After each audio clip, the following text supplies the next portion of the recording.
నమస్కారం గురువుగారు.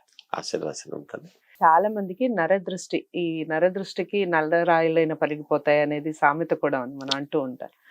నిజంగా అసలు దృష్టి అనేది ఉంటుందంటారా? ముందు అది చెప్పండి. ఆ తర్వాత పోవాలి అంటే కొంతమందికి చిన్నపిల్లలకి కాళ్ళకి నల్లదారం కట్టడం, కుడి కాళ్ళకి కట్టడం, ఆడపిల్లలకైతే అలా కడుతూ ఉంటారు. ఏ రెమెడీస్ పాటించడం వల్ల అసలు ఈ నరదృష్టి అనేది ఉండదు అంటారు? ఎలాంటివి పాటించాలంటారు చెప్పండి. శ్రీ మహాగణాధిపతయే నమః. ఐం మహాసరస్వత్యే నమః. శ్రీ లలితాంబికాదేవ్యే నమః. నరదృష్టి పోవాలి అంటే ఏం చేయాలి? నరదృష్టి అసలు ఉందా, నిజమా అనేటువంటిది మీరు అడిగారు.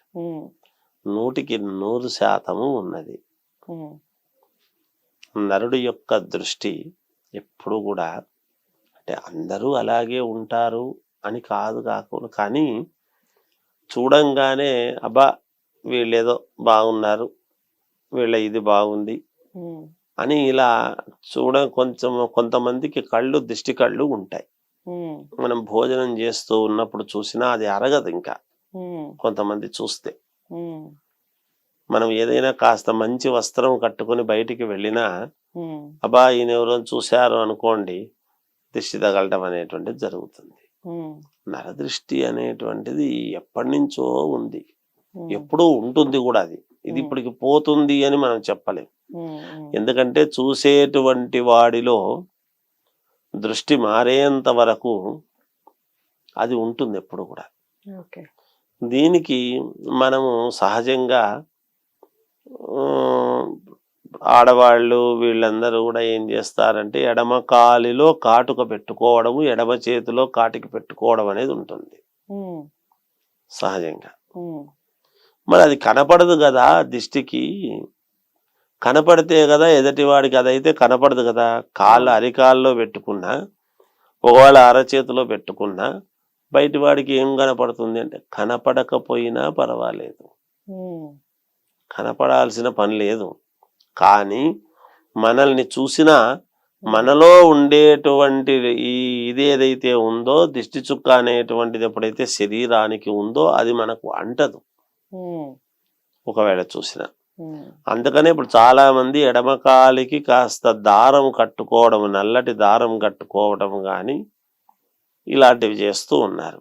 అది కూడా మంచిదే, అదేమి చెడ్డదేమి కాదు, సహజమే. ఆడవాళ్ళు సరే అంటే ఎక్కువగా దిష్టి అనేటువంటిది ఆడవాళ్లకు, పిల్లలకు తగులుతుంది. ఆడపిల్లలకి ఎక్కువ తగులుతుంది.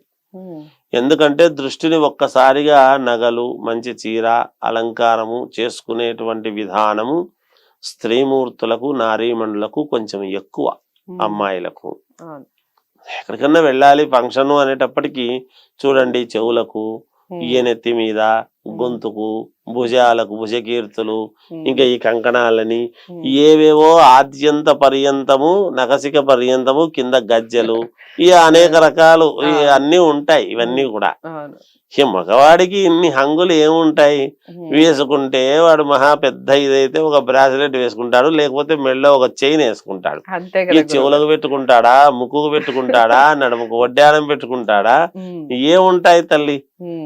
అందువలన ఆడవాళ్ళు, మగవాళ్ళు జనరల్ గా ఒక ప్యాంటు, స్లాగ్ ఏదో ఒకట్లేని వేసుకొని వచ్చినా ఆడవాళ్ళు కొంచెం తయారయ్యి నీట్ గా రావాలి అంటే వాళ్ళకేమో కొన్ని ఉంటాయి కోరికలు పాపం. అందువల్ల వాళ్ళు అలా వచ్చేటప్పటికి కొంచెం దిష్టి అనేటువంటిది ఎక్కువ శాతము ఆడవాళ్లకు తగిలేదానికి ఎక్కువ. మగవాళ్లకు కూడా డ్రెస్సింగ్ సెన్స్ లో కొంత ఏదో తగులుతూ ఉంటుంది నిజానికి.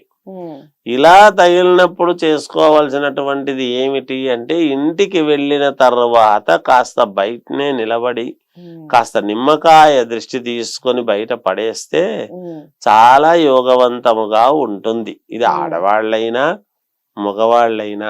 అంటే రోజు బయటికి పోతాం కదా గురువు గారు, రోజు ఒక నిమ్మకాయ తీసుకోవాలంటే పని అవుతుందా? అది కూడా ప్రశ్నే కదా. మరి ఇది కూడా ఇంకా వెంటనే వచ్చే ప్రశ్న అదే.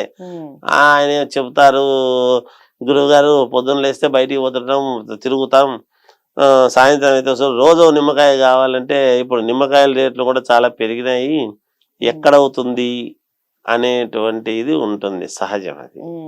అయితే నేనేమంటున్నానంటే అమ్మా, రోజు అని కాదు, ఉమ్, మామూలుగా సహజంగా అమావాస్యకు పౌర్ణమికి అలా తీసుకుంటే మధ్యలో ఏ రోజుల్లోనూ ఇబ్బంది రాదు.